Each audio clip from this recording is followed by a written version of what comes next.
ketika orang dipanggil dituntun amal plek hal ta'rifu wow henteu anjeun naudzubillah sami abdi gantu wow ieu teh salat maneh ieu teh puasa maneh ieu teh zakat anjeun ngaji anjeun ieu teh pembangunan masjid anjeun Masya Allah iya amal pan ieu eueuh celian atuh bagus geulis ngan eueuh celian mere semena ngan sasa eueuh celian kurang celi tah ieu sih ada amal salat bakal diwujudkeun bagus henteu salatna mun bagus kasep mun goreng salatna goreng kitu keneh puasa mun puasa urang bagus diwujudkeun kasep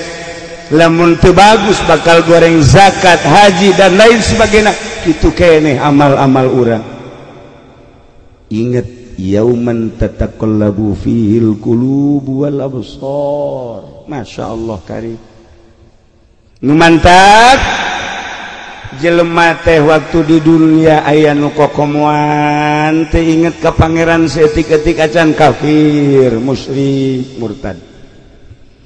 aya anu inget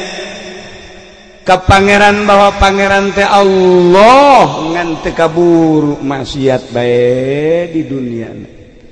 aya anu inget ka Allah tuluy ngalaksanakeun perintah Allah